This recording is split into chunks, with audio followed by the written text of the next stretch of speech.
Hey, everybody. Welcome inside the Guilty as Charged podcast. I'm sure that tonight is going to be a very positive experience on Thursday night football after the Chargers lose to the Chiefs 27-24.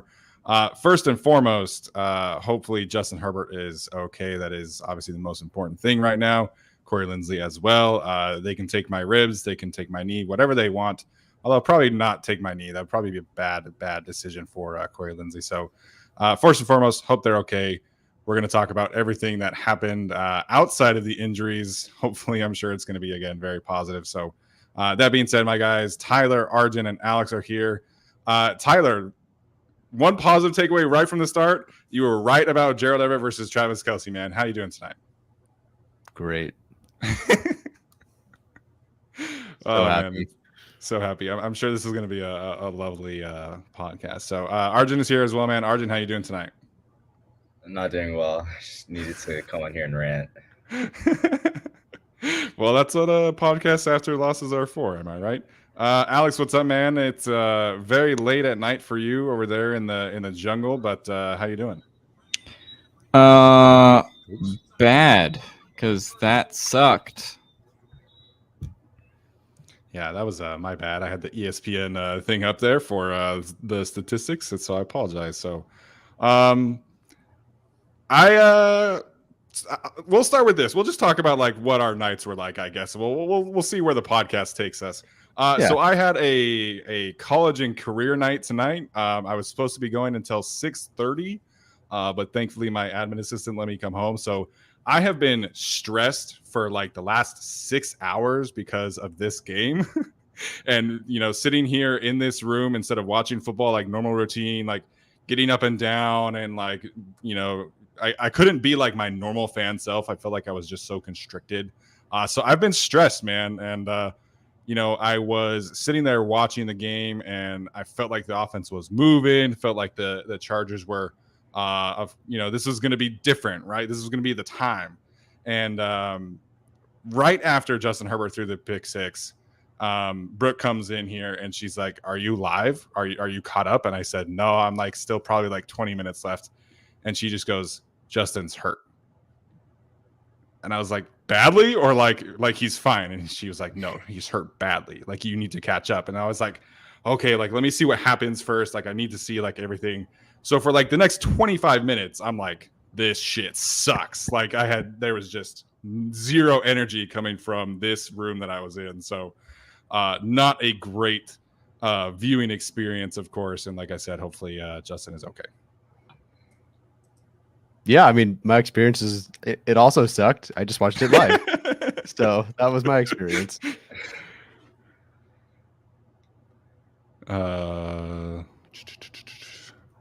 So Daniel Popper just tweeted, Brandon Staley said Justin Herbert is okay and doesn't expect his injury to be an issue going forward. Said he's dealing something in his abdomen, possibly ribs. Yeah, it's definitely ribs, coach. It's definitely ribs. Lindsay Theory said that they thought that he might have gotten the wind knocked out of him. Yeah, are we watching it? Watching what Justin Herbert was doing? Okay. I don't know. Someone else talk about what was happening with the injury. I don't know what to say. Yeah, like Arjun. Okay, like I was after Linsley went out after halftime, or like coming out of halftime. I was watching the whole game with my friend Tage. Obviously friend of the podcast and everything. I turned to him and said, "This is going to go bad real quick on the offensive line because Linsley's the one making the call outs. He's the one setting the offensive line protection. You make Herbert do that in a game where he's already missing his wide receiver one, pretty much the only guy that can separate consistently against like press man or whatever defense the Chiefs were running. And immediately you just see interior pressure. Chris Jones getting in. Zion Johnson, I'll pull up the stats in a little bit and we'll talk about it. I think Zion Johnson had a better game versus Chris Jones than Matt Filer did. 100%. And 100%. Once Linsley went out, once Pipkins went out, everything just went to shit. Herbert was on the ground multiple times, backed up in the red zone, getting sacked. And, eventually the QB hits are going to pile up. And he just took a bad shot from Dana. And I mean, like that could have changed the course of this season, of this franchise. And it's just unacceptable. It's just not great to see at all. Yeah. Do we officially know what happened to Pipkins? On the broadcast, they said he hurt his ankle, Okay. but then he was shown on the sideline without his helmet. So, Hmm. listen, if you're an offensive lineman and you hurt your ankle, like you're not Right. going back in. You can't. And somebody was said on Twitter, I guess, that it was his left ankle. I don't know if that's confirmed or not, but that's his plant leg, man. Like if he hurts his left ankle, he's like, there's just you can't push through that. Like that's everything you do is based off of your left leg. Yeah.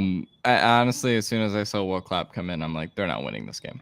Like, which is weird because they sort of like still had a chance at the end, and obviously prior to Herbert throwing the pick six, which was the real backbreaker. But it just felt like it all built up throughout the game. Particularly just them not taking advantage of how the Chiefs' offense was in the first half, right? The fact that they only entered halftime with a 3-point lead when that, could have realistically been a 2-touchdown lead. That could have been, 17-point lead. Like, if the offense had flowed how it was supposed to, and the defense was getting the stops, because eventually you were just like, okay, eventually Patrick Mahomes is going to come alive. Eventually, this Chiefs, offense is going to come alive. They sort of did. They found their way obviously on the big touchdown to Watson, which Jerry Tillery whiffed. So they didn't really have it tonight. From an offensive perspective, I think they definitely missed Keenan Allen. That was kind of like the biggest thing I saw on offense, just like in terms of getting guys open and Herbert not really having like that first read kind of down. I felt he was decisive earlier in the game, and then later just kind of, I don't know, spiraled into like, okay, well, where's Mike Williams? Where's DeAndre Carter? Occasionally Gerald Everett. But aside from that, it didn't really feel like they had that one player outside of Mike Williams who really ended up being a difference maker for them. Austin Eckler like had a couple plays, but for the most part was held in check. So just kind of disappointing all around. And obviously the interception that happened, but didn't really feel like there was a way that they could have won this game after Keenan on top of JC not looking great in his first game back, on top of the 2 offensive line losses. It just all built up throughout, even though the score is obviously a lot closer than I felt the game was at points. I don't know.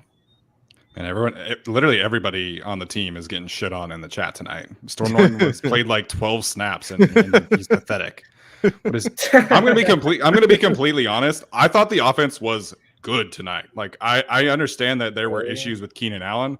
Josh Palmer had 2 drops. I mean, they had a pick 6 at the 4-yard line. They lost by 3 points. And like, we're focusing on the offense. I don't agree with the way that this is being framed on Twitter. I don't agree with the way that this is being framed on this podcast right now. I thought the offense was good tonight.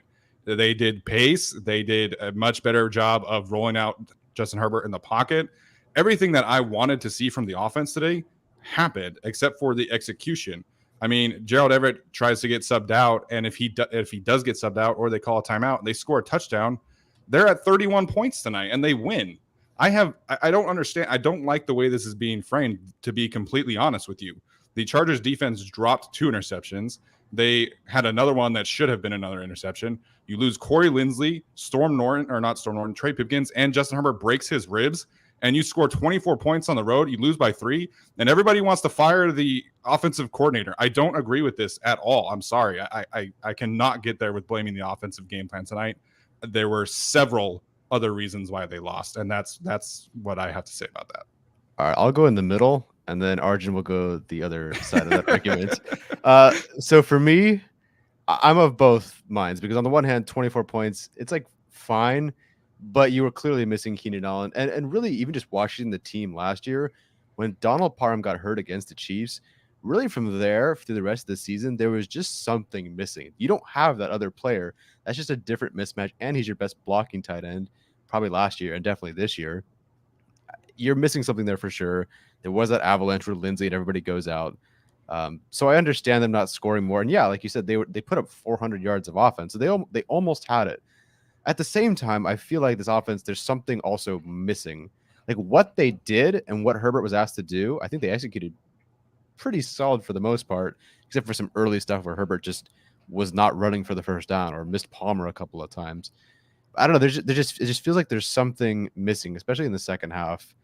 I don't know what it is. I guess Keenan Allen does mean that much to this team because I don't know. They went 4 for 12 on third down, which is actually worse than the Chiefs did, believe it or not, in terms of percentages. But I don't know. There's something missing, and I can't figure out what it is yet.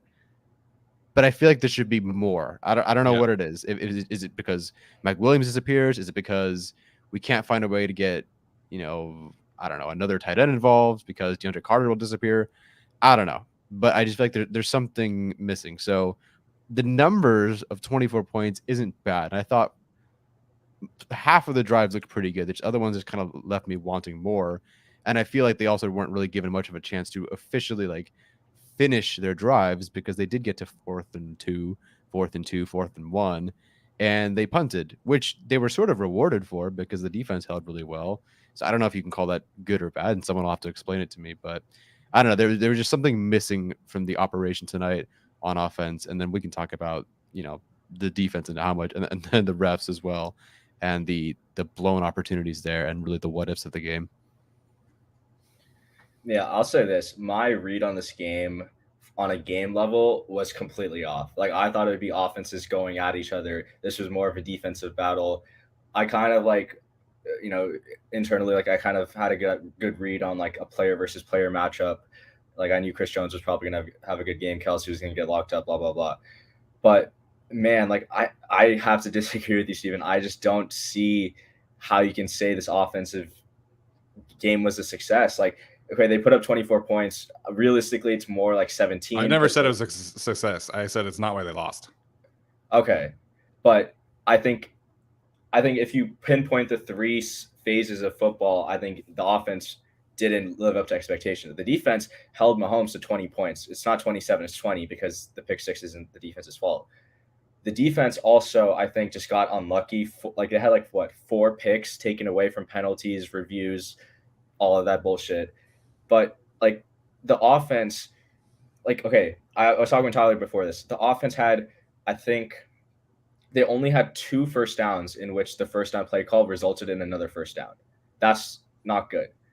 You don't want, and they had, I think, 9 or 10 plays of 3rd and 2 and short, which means the offense is designed to get to 3rd and short, and then you let 3rd and Herbert take over, or you run behind Rashawn Slater. And when I was watching with Tage, right, I was like, okay, it's 3rd and short. You can just run the ball because if you don't get it, you go for it on 4th down. But they're not going for it on 4th down anymore. And I don't know why. I don't know if that's because you don't have Keenan, who's your late down guy, who's your high leverage guy, who's going to get open. I don't know if it's because you don't have Lindsley. I don't know why they're not going for it on 4th down anymore, because that limits your 3rd down play call. And then once I was like, okay, 3rd down, stop running these bootlegs, just run it behind Rashawn Slater, who's your all-pro left tackle. It works twice, right? And then 3rd and 2, they run it right to Chris Jones, who started lining up over Matt Filer, and it's a tackle for loss. I think the predictiveness of this offense held them back. And, I'm not one to use ADOT like that, but a 4.9 ADOT for Herbert today, 4.9, that is, he's throwing the ball less than 5 yards in the air on average. That means something to me. And I'm not saying you take shots deep, especially when you have Will Clapp and Storm Norton, and you're not going to be taking shots deep. I don't think that's Lombardi's fault. I don't think it's Herbert's fault, but I just don't see how this offense works when Herbert, with his arm, his ability to push the ball downfield, is running stick every damn 3rd down. And you're running stick all game. Of course they're going to be ready for it in the red zone. I just thought the offense was way too predictive. There was no urgency on first down. It was always about getting to 3rd down. And if they failed on 3rd down, there was no urgency on 4th down, which was there last year. So that's kind of where I'm at. I kind of agree with you that the offense shouldn't be all at fault here, but I thought the defense did their job, and this was not the output I was expecting from the Chargers. And obviously losing 2 all-line starters in the middle of the game changes a lot, but I don't know, that was tough to watch, and I felt I was just getting disappointed as the game went on, and especially after the Mike Williams touchdown in the 3rd quarter. Alex, you want to break the tie here? I guess Tyler's not going to come.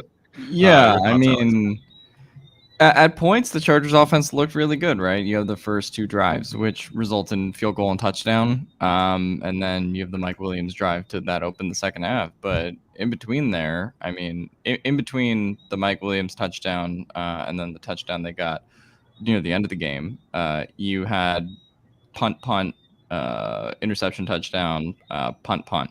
So, I mean, 5 straight drives where the Chargers came away with 0 points in the second half, right? And gave away 7 points, right? So, like, on a pure math basis, right, that's not very good. And you could just tell that the offense, I think, for no extended period of time had the flow they were supposed to. So by the end of the game, I think the numbers end up looking fine, right? Like if you looked at it, it would be like, okay, well, Herbert had like an okay night like he was supposed to. Mike Williams ends up having the game he's supposed to have that we wanted him to, have last week, right? He kind of redeems himself. And offensively, the stats don't look bad either, but it just never had the flow it was supposed to. And I think that's like the biggest problem. Also, if you come into this game and you're like, hey, the Chargers scored 24 points, did they win or did they lose against the Chiefs? I mean, I think most people would say that would have been a loss like anyway, right? Just because of how much you need to score.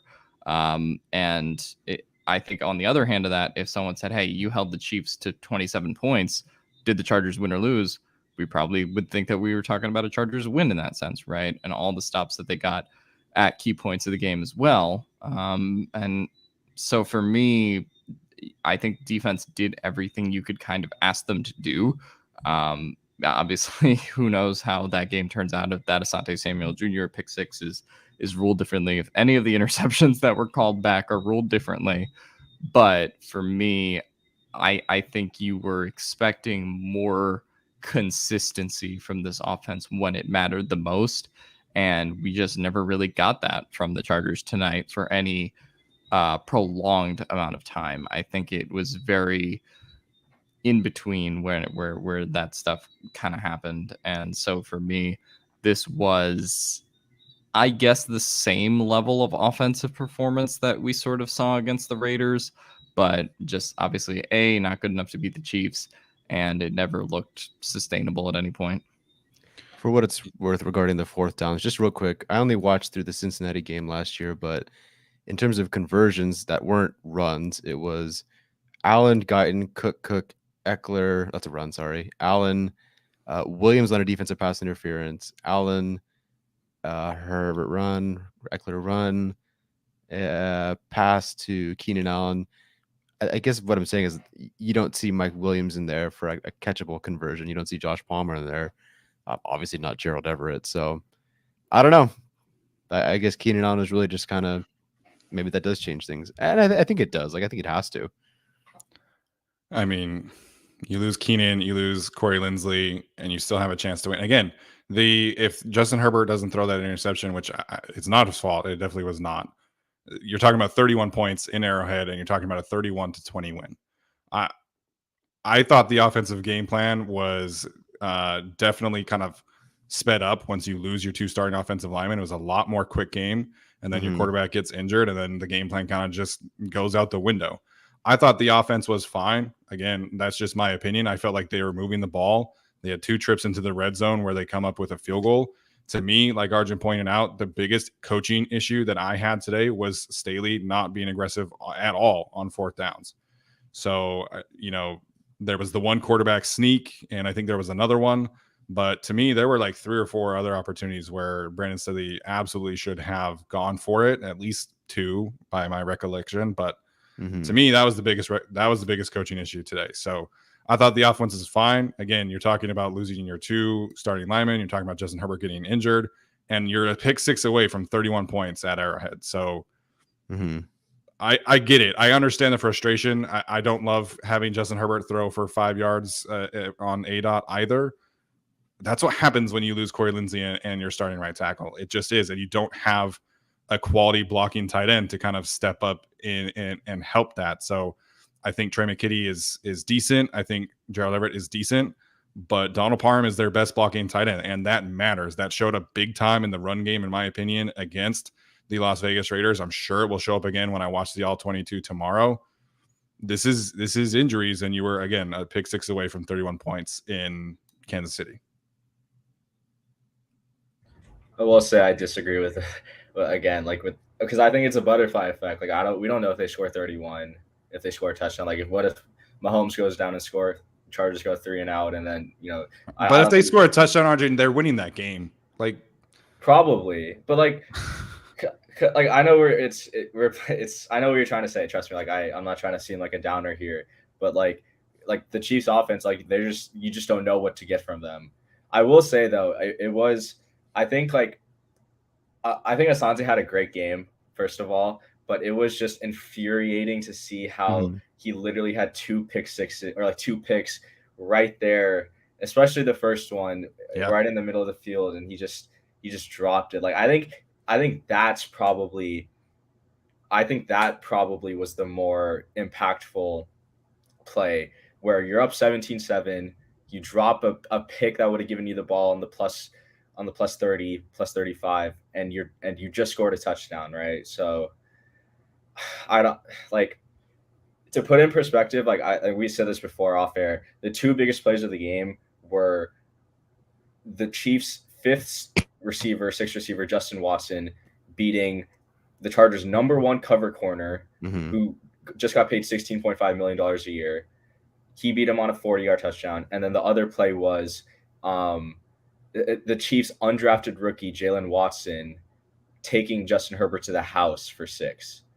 So, I again, it's not all in the offense. I think the defense could have made another play or 2 here and there, but you're right. I think like it's not all on Lombardi, it's not all on Herbert. I think it's a collection of injuries and just not having pieces there to execute the offense you developed in training camp and in OTAs. What do you think is missing here? Well, Keenan Allen, Corey Linsley, sure, but I mean, why did we end up with the exact same Chargers loss, just in a different way, recycled in some way again? How did we end up here again? I don't really have an answer for that. I mean, it's a rhetorical question. Meaning, meaning just like in general, like well, they lost the game in another seemingly typical Chargers-ish way. Pick 6 at the end. Guy was so tired they couldn't sub him out. Runs back in, they throw a pick 6. 40 million dropped interceptions and 4 refs or reviews calling things back. Like, what is it? Like, does anybody in the chat know? Like, I don't know what we're missing here. What happened? J.K. Scott gets a punt that goes 30 yards. Yeah, I mean, just like weird. Carter almost fumbles the ball on a return. I don't know. It was just such a Chargers thing, and I can't believe we're still here, even though like defense played pretty well. And I think special team was mostly fine, and the offense, moved the ball okay-ish considering everything. But we lost again. Like, what is missing? I don't think the Chargers, like, when's the last time the Chargers have had like one of those like pick 6s on the goal line? Like, it's so tough because like when the Chargers are in these like games, I feel like the big bad negative variance plays goes always against them, and it's like we've never had that type of like game changing play. Like I guess like the only one would like in recent mind would be like the Joe Mixon like fumble 6, but like yeah.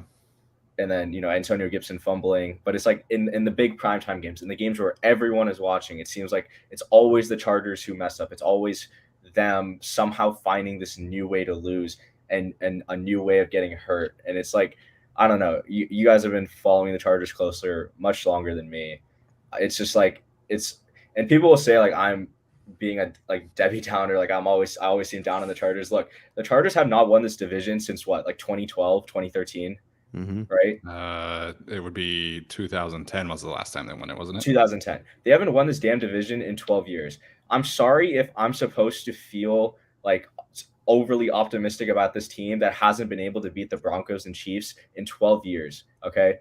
I want to seem happy. I feel confident about this team. I've bet this team to win this division back in March. This is before they signed JC Jackson. This is before they extended Mike Williams. I'm not a downer. I'm keeping it real. And that's how it is. You can't the Chargers just find ways to lose games, and until they find that spark, which I think Justin Herbert can do that, I just like it's so weird how it's always in primetime games they're always the ones who lose. It's just like it just makes me mad. It makes me disappointed in this team. Yeah.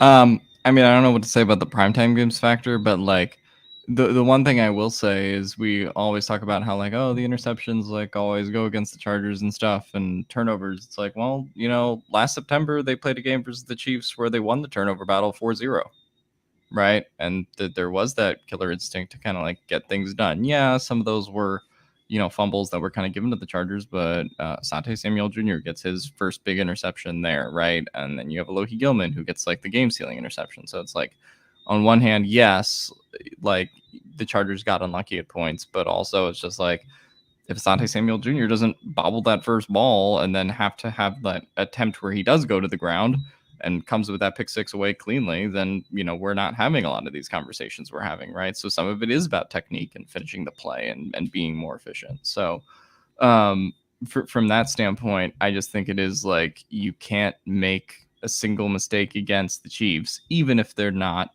the Chiefs at their peak, right? And they're still, you know, figuring some things out clearly. But you just can't make mistakes against them. And so for the Chargers to drop interception opportunities or have penalties that call interceptions back, or just kind of just look dysfunctional at some points on offense, not saying all throughout the game, then, you know, the Chiefs are going to take advantage of that. And then we'll be sitting here again, right? So for me, I always predicted that we would split the season series with the Chiefs kind of for some of these reasons, because the Chargers do get a little bit unlucky in these games, and just the Chiefs are a really hard team to beat in general. But you can't beat the Chiefs when you're beating yourselves. And when the Chargers have beaten the Chiefs in some of these previous years, like the Mike Williams game from 2018, or, you know, the first game from last year, it's because they've been able to accentuate the Chiefs' mistakes and take advantage when they've been able to. And tonight they just weren't able to do that. Yeah, I'm with Alex. I don't, you know, there's a lot of comments going on in the chat, and there's a lot of super chats, and we appreciate you guys.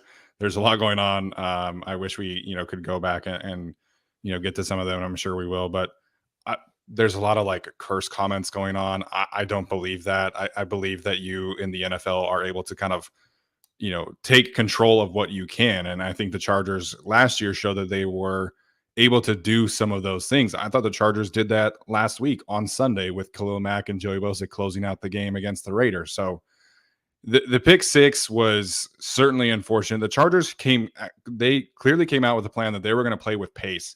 And every single time they were going to hurry up and they were going to mix up the pace and they were going to mix and match the defense. And I thought that was pretty smart. That's the offensive coordinator's plan.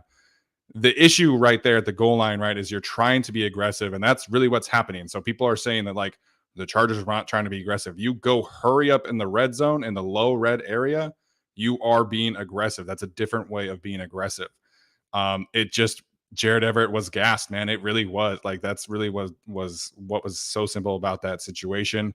I understand what you're trying to do with the pace. I understand what you're trying to do and, you know, catch the Chiefs off guard. But after Gerald Everett gets two run after catch plays and clearly called for a sub, you know, I think you call a timeout. You switch the play call. You're not going to Gerald Everett as your primary read after he's calling for a sub. So to me, it's just, you know, it was an unfortunate series of events, I guess, is what you want to call it. I don't think that means the Chargers are Chiefs. The Chargers are cursed, or the Chargers lack a killer instinct, because I think they do have it in them. And I think they showed that last week. Like I said, the biggest coaching issues for me today were the lack of aggressiveness on fourth down. I thought the defense played out of their minds, clearly frustrated Patrick Mahomes. That's, again, a way to have a killer instinct. And I think, you know, this was just a day in the NFL. It's a short week, Thursday night football. Weird shit happens. I don't have any like general Chargers are cursed or the Chargers are the Charger season is over or anything like that. It's week 2. I'm trying to pump the brakes as best as I can today. We could continue with some things that didn't work out, because I think there are some players that I want to talk about. But do you want to switch to positive or just write out the negative stuff for a bit? I feel better, man. I feel better after letting some stuff out, and hopefully you guys do as well. All right, Tyler, you started it. So who stood out to you in a positive way tonight? Zion Johnson. I think there. I didn't recall what happened on that Herbert hit because all I was doing was panicking. Apparently that was on Zion, but I don't remember it.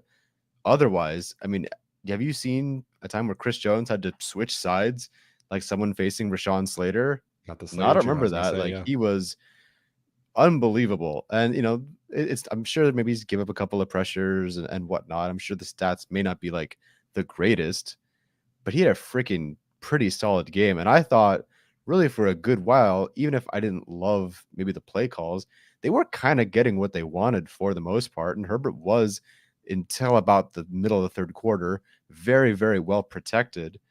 And a part of that was Zion Johnson. So I thought he had a fantastic game. The Chargers have two, for sure, young guys they can rely on for years to come. Anybody else want to go with a positive? All right, back to the Uh, negatives. No. I'll go with the Derwin James. I mean, that feels like a pretty Dude, positive. that body slam was Yeah. fucking unreal, man. I don't think I've Yeah. ever seen anything like that in a football game before. Yeah, I mean, everything going into this game, it's like, everyone talks about the when Derwin's played against the Chiefs versus when he hasn't, and he brought it tonight, right? Even after like the missed tackle he had earlier in the game, then he just catches Travis Kelce in the air and body slams him.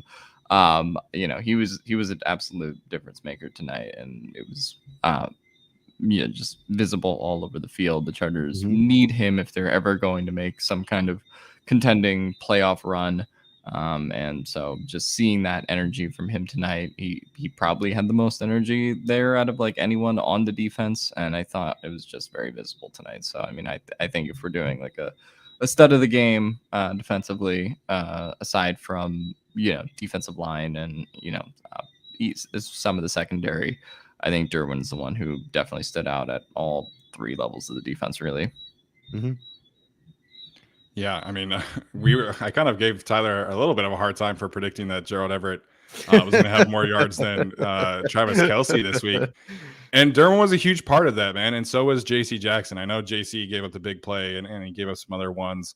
But 5 for 51 for Travis Kelce on 7 targets. Like, I think you take that 10 times out of 10, right? Especially given the way that, you lose Derwin James last year on Thursday Night Football, and Travis Kelce like immediately goes off for like 10 catches, 120 yards, and of course the game-winning touchdown. So I think that's absolutely a good call by Alex. Again, that's multifaceted, but Derwin obviously kind of gets the biggest credit there.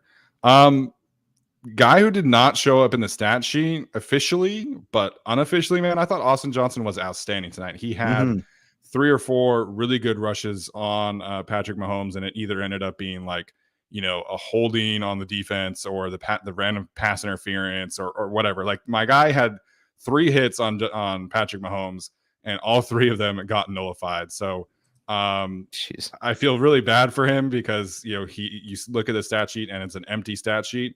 But I think his presence was absolutely felt tonight for sure. Yeah, I felt the same way watching the all-22 from the last game. Austin Johnson, like you saw a couple, and for sure on like that third down stop early in the Raiders game, but yeah, he really showed up last week. It seemed like he did today. Have not seen a whole lot from Sebastian Joseph Day, although that's not really the nature of his spot, but I don't know. Can I be different? I want to say the like defensive staff in general. Yeah. Sure. Including Staley, only for his defensive play calls. Gotcha. I gotcha. Yeah. So, I mean, look, I was completely wrong on Twitter. Like, I thought the Chiefs offense would, I thought this defense would kind of come in, have a little success, but I thought the Chiefs offense would eventually prevail. This is an offense that had all offseason to kind of just like, what Staley's going to give you, and you don't really know what the Chiefs offense is going to give you. But man, this defense was firing on all cylinders for the most part of this game. And it was literally like the only times the Chiefs did anything was when the Chargers gave them something, when Asante drops the pick, when they have a weird illegal contact, which somehow I knew that was going to be a touchdown drive, right? Like these things. There's always that feeling. I feel like that always happens. Yeah, it always happens. And I thought the defense in general did a great job. So I don't know if people who follow me on Twitter are watching this. I was wrong. I'll admit that. defensive staff did a great job, and I was really happy to see a lot of the things, especially on the back end, aside from J.C. Jackson, kind of play out the way I was hoping it would. And the only thing I would kind of like nitpick is, and I was having this discussion, and I might have to talk about this like on my own video, but the blitzes, like I thought the blitzes worked well. I think they blitzed like they had that what my boy Syed Schemes calls the boss package. I think that's what it's called, where From you got last the week? 4D line. Or Yeah, from where you tonight? have the 4D lineman and then Tranquil lining up over the guard. I think that's what I tweeted about it today. During the Are game. you talking about the one where they had Kyle Van Noy and Drew Tranquil kind of in the B gaps, and then Morgan Fox and the edge rushers? Yeah, so boss front, but Okay. it's different because they line up two guys over the Gotcha. guard, and they'll send one. And I'm not the biggest advocate for blitzing Mahomes. We saw what happened to the Cardinals, but I thought it worked. And the trade off, which I think is really interesting, is like you blitz 5 times. Let's say I think they blitzed that package about 5 times. 4 times it forced a sack or an incompletion. I think the one time it didn't work, it was a touchdown. Yeah. So Literally. you have to wonder, is that trade-off worth it? And I think it is. Like, I think if you can stop the Chiefs on 4 drives, because the Chiefs on average probably average like 3 or 4 points a drive, right? Like they're that good. If you can stop them on 4 drives and you give up the random touchdown where your best cover corner can't somehow cover Justin Watson, who's a core special teamer. Okay, then you just hand it to the Chiefs and be like, okay, good play.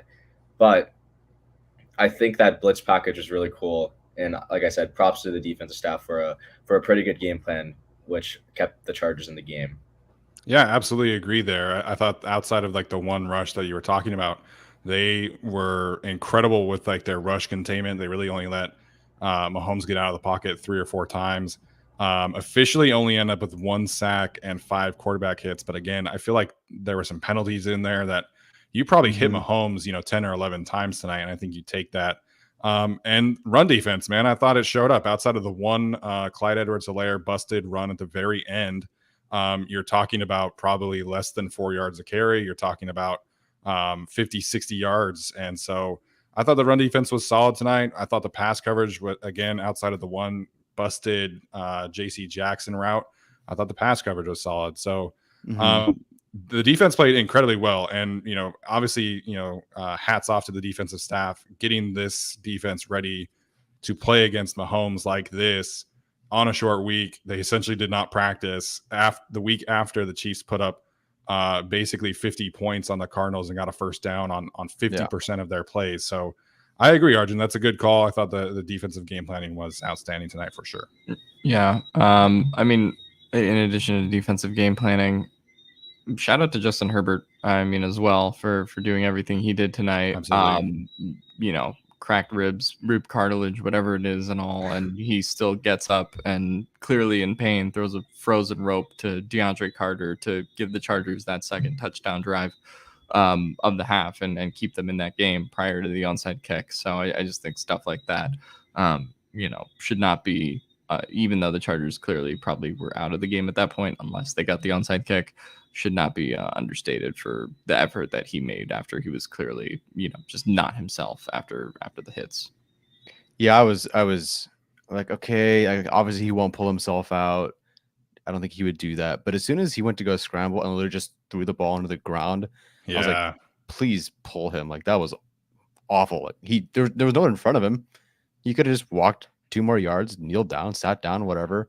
Just threw the ball away. Like, he was in freaking pain. So yeah, kudos to him. We'll see. Again, Staley saying that he's fine, nothing to worry about. I've never seen a quarterback literally just throw the ball into the dirt rather than just get a first down. So whatever it is, I hope it's okay. Do we have a new team doctor that gives rib injections by chance? Oh God. Yeah, I was gonna say long history of Chargers and rib injuries. Well, Staley changed everything when he got hired because that was under Anthony Lynn's staff. So I assume that also means medical staff. Yeah, well, we'll see. I feel like the True Detective gif where Matthew McConaughey crushes that beer can. It's like we come full circle on the Tyrod Taylor Justin Herbert Chronicles. But did you guys see what Drew Brees tweeted after Quinn Ewers got hurt from Texas last week? Yeah, inject him with a bunch of horse. Yeah. Yeah, I saw that. Great take, Drew. Talking about an 18-year-old kid, Drew. Like, come on.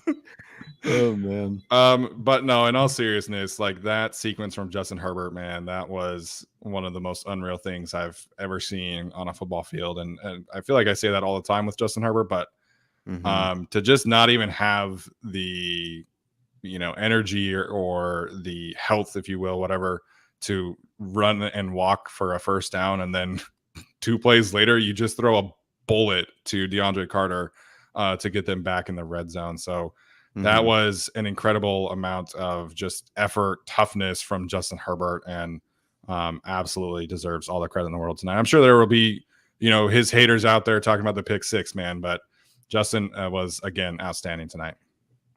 Last guy, of course. I mean, I guess there's other guys, but we haven't mentioned him yet. Mike Williams showed up completely early and often against the Chiefs in Arrowhead. Don't know what happened in the second half. Potentially just offensive line issues, but at least for a half and maybe a little bit into the third quarter, he was awesome. 8 catches, 113 yards, 1 touchdown, 10 targets. I mean, he made it work. You could argue he bailed out Joe Lombardi too. Can I share some of the Yes, please. pass blocking stuff? All right. So Filer 4 pressure. I thought Filer was awful today. 4 pressures. Zion had 3 pressures, and he was beaten an additional 3 times that didn't result in pressure. So it doesn't really seem like he had that great of a day. Pipkins had 2 on 27 pass attempts. Norden had 2 on 26 pass attempts. So pretty even there. I guess I would argue Norden had the tougher job because the Chiefs knew the Chargers were going to be passing for most of the second half. So I guess give him the edge, a little bit of an edge there. Okay, this one is weird. And I think I did see someone mention how, Eckler wasn't the greatest in pass protection today, right? Eckler had 3 times where he was just in pass blocking situations, and he allowed pressures on 2 of them, which 66.7 pressure rate is not good if you didn't know. So that's, I've long said Eckler is one of the best pass blocking running backs in the league. Didn't really show that tonight. And the Chiefs, this is also interesting. L'Jarius Sneed blitzed 7 times, generated pressures on 4 of them. So that's obviously a protection plan issue. So maybe I'll break that down by like half or something tomorrow. But that was interesting. Clapp, interestingly, 0 pressures, 32 pass blocking snaps. Lindsley 0 as well. So and Slater 0, of course. God. What about defensive pressures? Yeah, so pass rushing, Mac had 5 plus the half sack. Bosa 4, Austin Johnson 3, Tranquil Fox 2, Derwin Van Noy 1, and Rumpf 1 as well. But it was a cleanup pressure for Rumpf. Yeah, what was Tillery's snap count? He had 11 pass rushing snaps and 0 pressures. Did he even register anything again? I mean, 2 tackles, 1 tackle, and 1 assist. Hey, there we go, Jerry. Woo! One tackle, 1 assist. That's like the Jerry Tillery double. Hey man, like he's DT4. I'm taking he's existing, all right. That was my bold prediction, and Jerry Tillery certainly on some plays is existing. Oh man, too funny. But I think all in all, the defensive returns so far this season have been very, very promising. Assuming J.C. Jackson continues to get more healthy, I think you're talking about a legitimately top 10 defense this year. So again, very, very encouraged. Khalil Mack has made a big time difference, as of course everybody else has. So Arjun, any missed tackle or coverage stats that you want to go over right now? Yeah, we definitely need to go over coverage. Asante, I think so. Again, all subject to change by tomorrow. Targeted 7 times, 3 catches, 20 yards. That's a good bounce back. J.C. Jackson, 8 targets, 7 catches, 79 yards, and a touchdown. Not good. I don't even remember that many. Neither did I. I know I saw him covering like Kelsey? rally a couple of times, but Yeah, I would've don't. said I think the 2. Chargers were in zone for most of the game, so maybe it was just on his okay. side. Again, all subject to change. Tranquil, 4 targets, 4 catches, 34 yards, and a touchdown. I think he was the guy in coverage. are they giving him the McKinnon one? Yeah, which is weird. The scramble. That's a weird one. That's tough. Which was a crazy play by Mahomes, by the way. That was. I was just like, I mean, you know he's gonna make something like that. Once he breaks the pocket, it's over almost. Yeah. But yeah, that's basically coverage. Callahan, did his thing. Only got targeted twice, 0 catches. Yeah, that's basically it. And then we can run defense. Run defense, Tranquil had 3 run stops, Bosa 2, and a bunch of people. Tillery with 1 run stop. Whoa, we got a run stop out of Tillery. Wow, we got a run. I didn't think he was that bad on running plays. I just passing plays. He kind of got shoved off his lane. He did, which was the reason I think the Justin Watson touchdown happened, if I'm not mistaken. It was. Alex is like, yeah, fuck yeah, that's exactly what happened. No, I mean that I'll draw on the whiteboard right now. If you look at the fucking play, I mean, other than J.C. Jackson getting his hips turned to, I don't know, into oblivion. He was like an inch away from breaking up that pass, though. It's a game of inches, and his hips got turned the other direction. So that's very true. I mean, did make the play. You want me to go through and find the super chats? Because I'm. Yeah, go for it, and then we'll kind of wrap up the show tonight. Yeah, okay, I'll try to go through. If I missed yours, I apologize. I started at the top. I'm going. A lot of you guys jumped into the chat before we even got on, so hold on. Christian also pointing out in the chat, Morgan Fox has been pretty good. Did he? I know he had at least 1 pressure that I remember off the top of my head. Arjun. Yeah, he had 2 charted right now, but all subject to change. All right, I guess we can't talk about this. The real Elliot says, "Give the refs red jerseys. They earned it tonight." Yeah. That PI on Callahan, man. I don't know about that one. I definitely don't know about that one. Yeah. Were there other issues though outside? I mean, you definitely could have called roughing on the hit where Herbert got injured, but I didn't think they were that bad throughout the whole game. So we'll just start a walkthrough. So it was obviously that one. It was the overturn on Asante's interception, which I think is fine. Although they did call it interception at first. There was there's DPI down the field in the same play that Joey had the holding call on him. Chiefs got more penalties than the Chargers. So it's not really a refs thing tonight.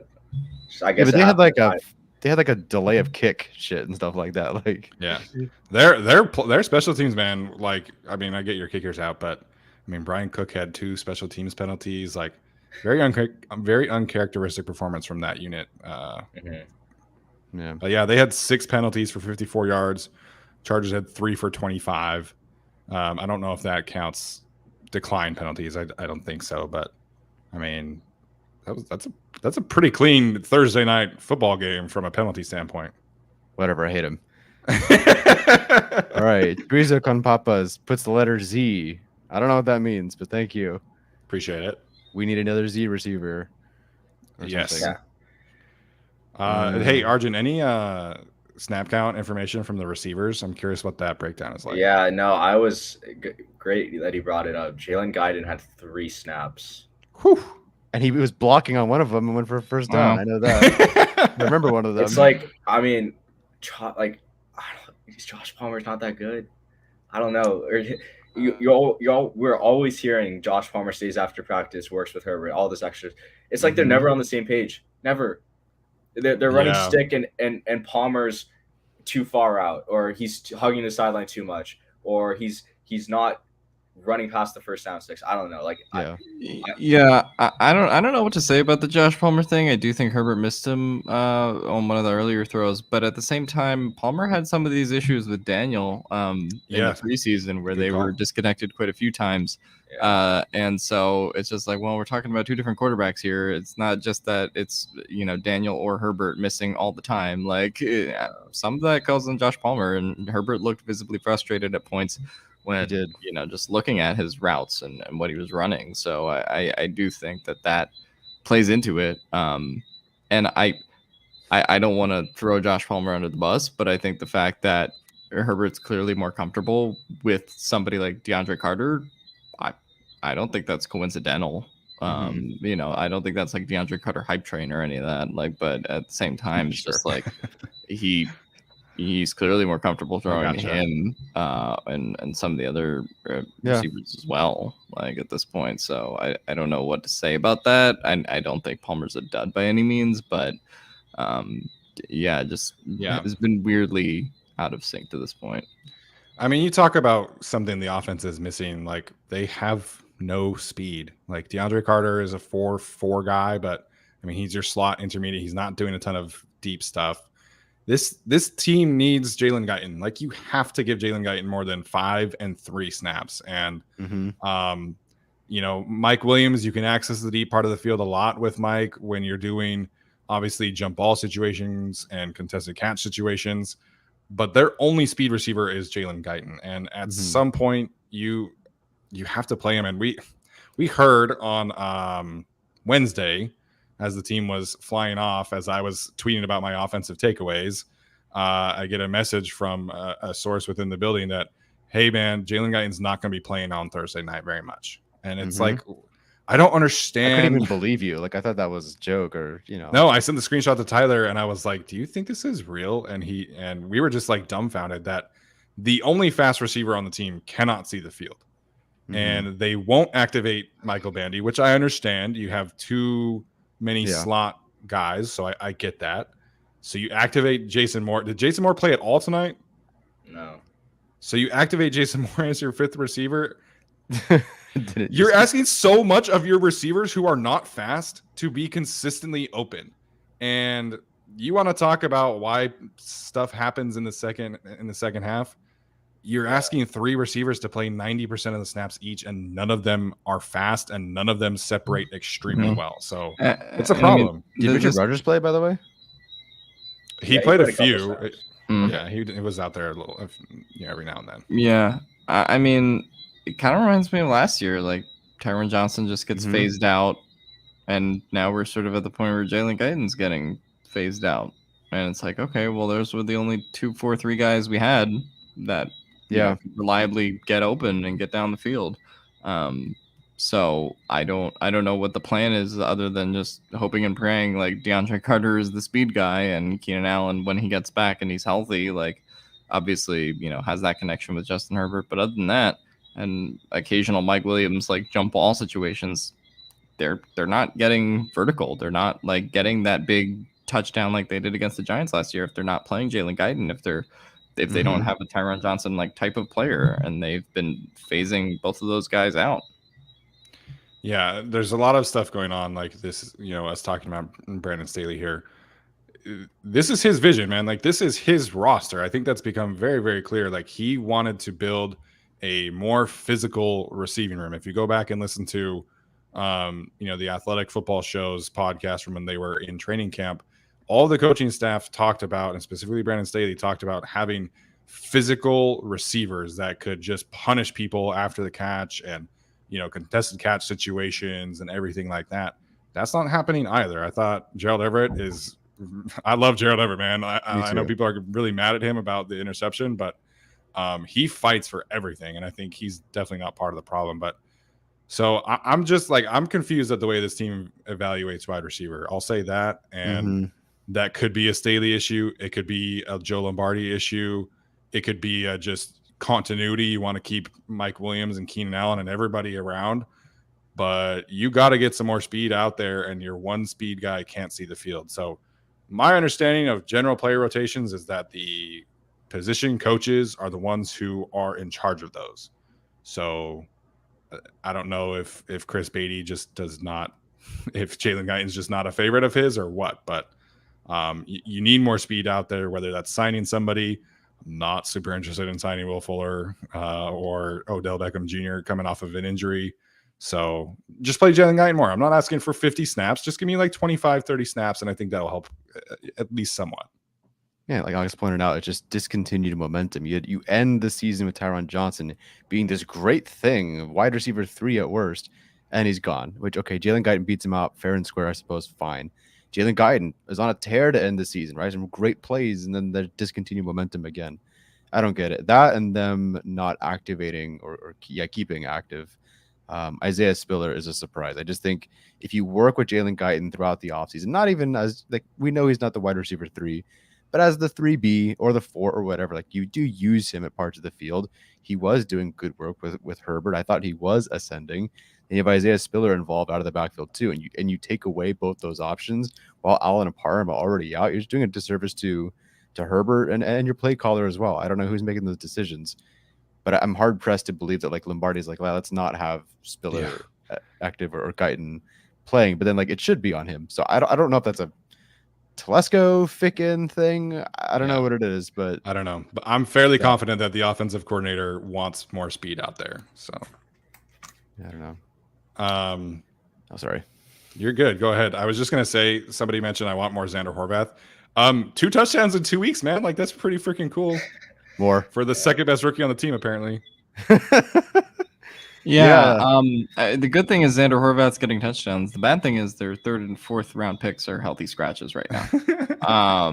So that's a struggle. And I don't know what to say about that anymore. Like, is Isaiah Spiller really going to give you that much less than Sony Michel at the moment? Like, I don't know why I don't know why they invested a high day 3 pick in Isaiah Spiller, and he's not that he's supposed to be RB2, but the fact that he can't even see the field at this point when he's healthy, it's perplexing. And then you get to the JT Woods thing. It's like, yeah, JT Woods was supposed to be a project, but they also spent a 3rd round pick on a fucking project, and he can't see the field.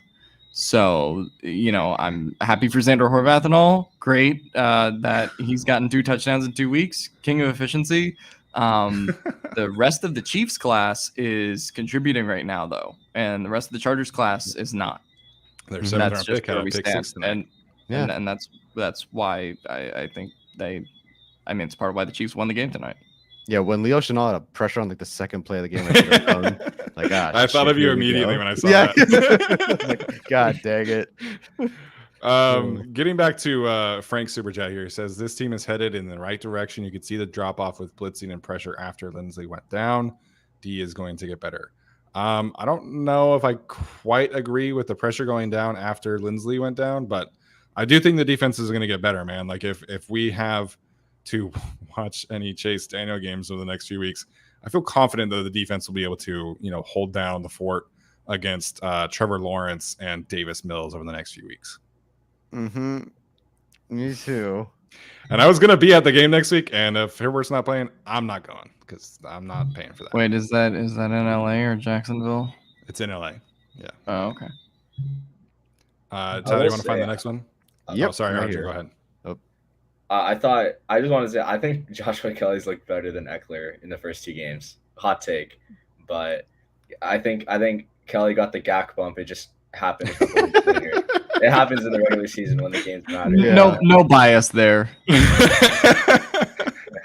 I will say, like, I was really excited about the Sony Michel signing. I don't know what is going on there, if the usage is just completely different, but I think at this point the run game would just be better with just Austin and Josh, kind of leading the way in that regard. Yeah, I was about a third or 2/3 of the way through this game thinking, okay, is Austin hurt? Like, is something wrong? And then he had a great finish to the game. He looked great as a receiver. So all of a sudden it's like, okay, maybe it's just, is it a usage thing? We got to get him in space more, which they should. So that kind of saved what I thought of him. But for a while there, and for the previous game as well, especially with that awful decision to bounce it outside, I wasn't seeing kind of the same Austin Eckler, especially with this. And this is a good offensive line, so I don't know what happened. Yeah, Kelly just as a rusher, not as a receiver. I should make that clear. Yeah. Yes. Right. Yeah. Absolutely. Josh Kelly has had 2 good games, man. I think we all agree we want to see more Josh Kelly. All right, we'll get to this super chat from C Roy 554. He says Staley needs to go for on more 4th downs. I'm not saying on our own 30, but when the D is making plays and we cash in possessions, got to be aggressive, play to win. Am I crazy, guys? You're absolutely not crazy. I don't know. I mean, I assume we talked about this after you put this in the chat, but I mean, RJ can speak to the specific situations, but we haven't seen the opposite of what I thought Brandon Staley would have the approach on 4th downs this season. And that's not just tonight, last week as well. You know, I thought he could have been able to go for it on a few 4th downs. So I figured that like the mentality of like, I trust Justin Herbert, I trust my guys to go out there and get the yards would carry over. And so far, we have not seen that be the case so far. Do you think that changes because they've now allowed, in terms of defense, 39 points the last 2 weeks against some pretty good talent, and obviously the Chiefs. So does that even change the next time they meet these guys? Not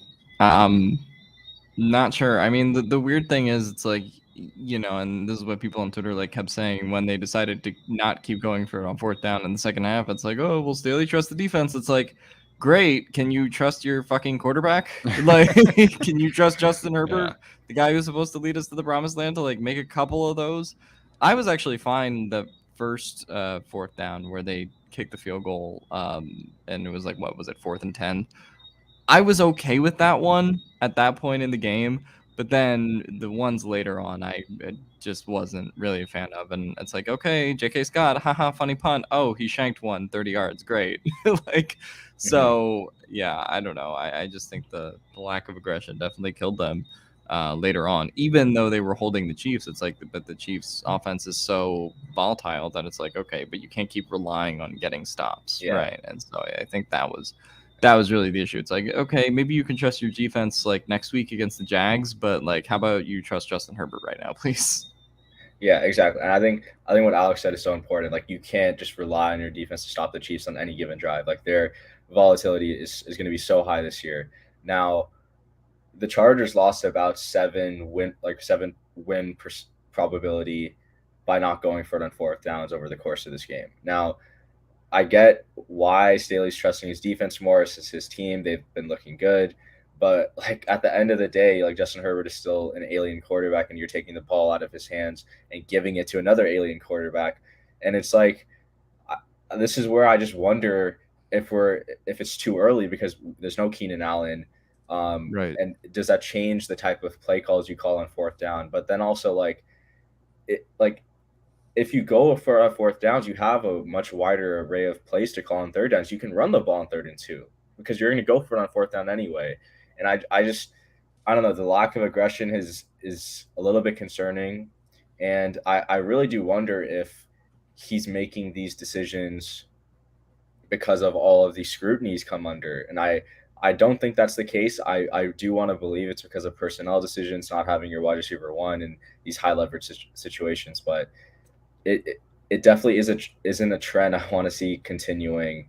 And like, trust me, like, I know these 4th down models. I haven't seen the Chargers' internal 4th down model, but I can tell you for a fact that most good 4th down models, and like the Chargers probably have a good 4th down model, most models will have every situation the Chargers punted from midfield as a go, and even the 4th and 2 where they kick the field goal, that's probably a go.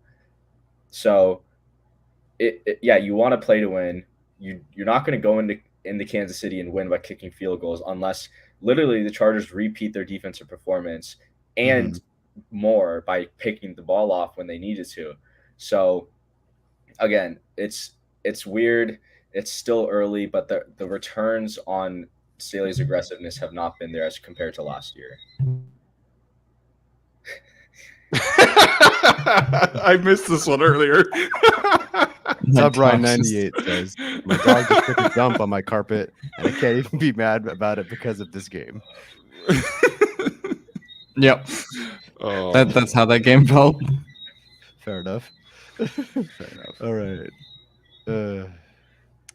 Adrian Whiteside, I think we all need to calm down. It's week 2 and the toughest place to play. We will get them at least one more time and focus on the Jags and getting healthy. I think that's fair, man. I'm not going to tell anybody how to be a fan tonight. If you are frustrated, I think that's fine. I would encourage you to direct your frustration in the proper direction, but it is what it is. If you think that's Lombardi, whatever. Huh? For what it's worth, I actually feel better about the Chargers, assuming health. I feel better about the Chargers beating the Chiefs the second time this year than I did about them beating the Chiefs the second time last year, because I felt like the Chiefs just kind of screwed up more last year, whereas I feel like this time Chargers played pretty well, but then they screwed up.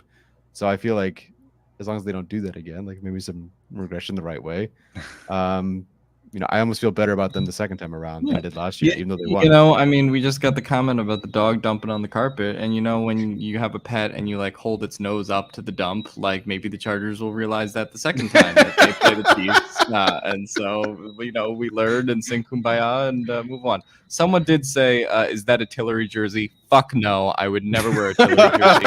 This is a Color Rush Post of '99, motherfucker. Must be the first time listening to the show. I think we all just need to take some of the screenshots of the decision-making models and just put them in Brandon Staley's office and just put his nose up there and be like, see, this is not what you do. This is incorrect. But no, I think, we'll see what happens from a health perspective. I think obviously that's going to be the most important thing, whether or not Justin Herbert is, obviously out for a while or not at all. I mean, they have 10 days until they play the Jaguars. I kind of think they should just rest him anyway. But like Tyler, I think you feel, again, encouraged about the defensive production so far. And I think you have the schedule to kind of manage a Justin Herbert injury, a mild Justin Herbert injury over the next 3 or 4 weeks. Hope so. I'm just going to acknowledge it, but we don't know the answer. Nick Skipper, if he has broken ribs, how long is he out? I can't imagine it's the season. No, I want to say if it's a bad rib injury, you're probably talking about like 6 weeks. But I'm not the one in medical school here, so maybe Alex can speak to that. I mean, it feels like a load them up with horse drug situation, but we won't know until they put him in the X-ray machine. Yeah. All right. Scrolling through these, thank you, Mom. Yes, Williams one-handed catch and the James body slam, all good stuff. My mom does watch the football. Great fan. We were at the game together. She's an awesome fan. Reach for the Chargers. Nice. Scrolling through these guys. There's a lot of comments. Trying to find your super chats. Okay, can I just bring something up real quick? I'm not like of the belief that we should just be sitting Justin Herbert. Like, if he can play, I think he should be playing. And sure. I'm saying this because so Jacksonville was winning against the Commanders, who have like a decent team this year, up until like 2 minutes left in the fourth quarter. Houston just took Indianapolis to a tie game, and Indianapolis is favored to win their division. Cleveland, they're going to be tough. Like they're a smart team. I know Brissett's bad, but their run game can run over any team. Like that's going to be a struggle. Denver just put up a really good performance, and they just lost because they couldn't score on the goal line. Seattle just beat Denver, and Atlanta almost beat the Saints. So it's not like this stretch of games is like anything easy. And I feel like we should be like, after last year's Texans debacle, there should be like no like, oh, we can just rest him because it's an easy win. Like especially with how the offense has been looking. Like if Chase Daniel is the quarterback, defenses are going to load up 7 guys in the box and be like, we forced Chase Daniels to beat us. And I don't know if he's going to be able to do that. And like, I hope our defense is good enough. I think it is, but I don't know. That's not like the easiest stretch of games based on what we saw from week 1, which I'm reacting, but I think that's a fair point. Like, I mean, it gets easier from the Chiefs, but it's like the Jaguars have a head coach now who doesn't go after co-eds at an Ohio State bar, right? So it's like, in that sense, that game will be harder. And then you have the Texans, and then you have games that should have been winnable last year that weren't. So, I mean, after the Texans game last year, and after, yes, this team is theoretically deeper, but they're also dealing with the amount of injuries they're dealing with Keenan Allen, now with Corey Linsley, and now with Storm Norton. Who knows how long they're going to be out. And of course, Justin Herbert is hurt now too. So it's like, you can't take any of those games for advantage like maybe we would have back in May. So yeah, the shitty part is it's going to justify them keeping 3 quarterbacks on the roster finally, and I'm going to hate it. I mean, does it justify keeping 3 quarterbacks on the roster? No, it doesn't. It doesn't. No. But to them, it'd be like, that's why we did it. Yeah. Just in case. Now I'm not we'll gonna lie. alternate. I'm gonna say something. My first instinct when Justin got hurt, after like all Don't not say first it. instinct. That's wrong. After Justin got hurt and was sitting there and they went to commercial, my thought was that this team should trade for Jimmy G if Justin misses any time. You're not the only one. You're Okay, not the you only mean one, Easton Steven. Stick. Okay. You probably thought I was going to say some dumb shit, but I mean, Shane Day was in San Francisco with Jimmy G for like 5 years. It's not, I don't know. Again, if Justin Herbert misses any time, I think you make that call at least. Well, and also, didn't they rework his contract in a way to it's like more tradable now? 6.5, I think. Yeah. So I mean, they could do that. Gardner Minshew's probably available. Like you can play this out if you want if to trade Lance Machine keeps for- struggling, and then they don't have a backup to go to because he's on our team, that's a smart move. That's a long. They game. can take Easton Stick too in the trade. I'm not picky. They can. Nick Bosa will take him. Or if Trey Lance keeps struggling, do you buy low on Trey Lance if San Francisco goes back to Jimmy G, and then you're like Easton Stick and a first rounder for Lance? I don't know. And a first rounder for Lance. Shut up. Get out of here. I don't know. I'm just bullshitting on my ass now. Super chat. Said Michael Jimmy G Lopez. is terrible. Stop. Would you rather watch Chase Daniel or Jimmy G? I don't think that's even a conversation. I would rather watch Jimmy G throw 3 interceptions than Chase Daniel throw 3 interceptions if I have to. All right. Well, I think that feels like a good place to stop tonight's show. So I apologize if we did not get to your super chats. I know there were many more that we didn't. So we really appreciate all your guys' support. I was not expecting 500 viewers in here after that kind of game and Justin Herbert getting injured. So again, thank you guys for the support and the viewership tonight. We will be going live on Saturday for a Q&A. I'm sure we'll talk more about some of our thoughts about the All-22 if we're able to watch it tomorrow. I don't know if it's going to be available, but we'll talk about hopefully some injury updates for sure. And we'll have anything that we can. I'm sure we'll talk a lot about food on Saturday because that's probably how this is going to go. Arjun, any final thoughts, man, before we head out for the evening? Yeah. I just hope Justin Herbert's okay because he's going to take this team as far as it goes. I think I would say, shameless plug, follow my Twitter. I'm just going to be dropping a ton of shit on what happened yesterday. Like a lot of stuff about the offense, like the ADOT on each down, things like that. Like I really want to just investigate what happened. And again, this is no one's fault exactly. Like I know the Lombardi hate has been out like literally crazy. Like it's just crazy. And I'm not going to blame him because I think Herbert can sometimes take the check down a little too often instead of holding his read for a second longer. So don't pin all the offensive struggles on one single person. Injuries do play a part. But again, I own up to my mistakes. And if you follow me on Twitter, I was completely wrong about how I thought this game would play out. So I think encouraging performance, one I wish we won, but on to the next one. Yeah. Encouraging performance in spite of everything that they, still kind of came close to winning it, especially with the Justin Herbert thing.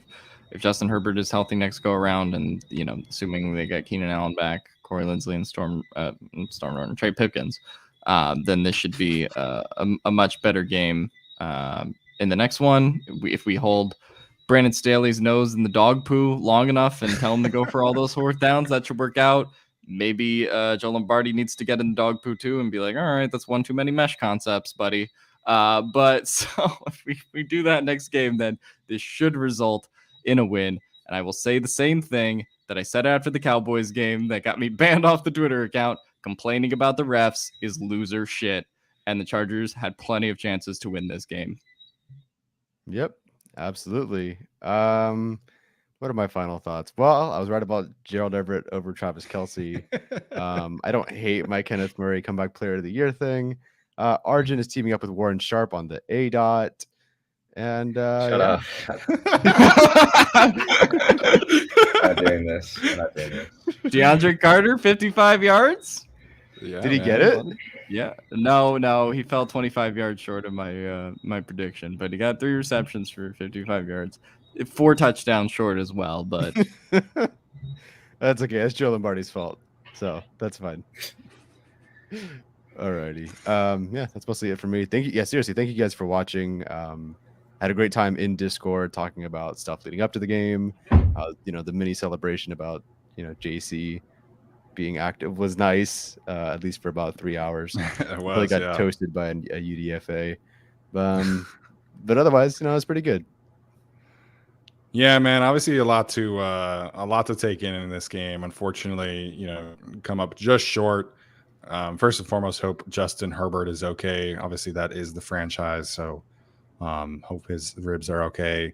Hope he didn't get hope he didn't get the wind knocked out of him too badly. Apparently, that's the diagnosis. So, we'll see, man. Obviously, that's the biggest thing here. So, appreciate all the support. Like Tyler said, we'll dive more into the film and everything like that. We have a long week, obviously, until the next Chargers game. So we'll have plenty of content. Hopefully, you guys are sticking around for that. And I'm sure the season will get better. Hopefully, fingers crossed. All right, guys, that's going to do it. We'll see you next time.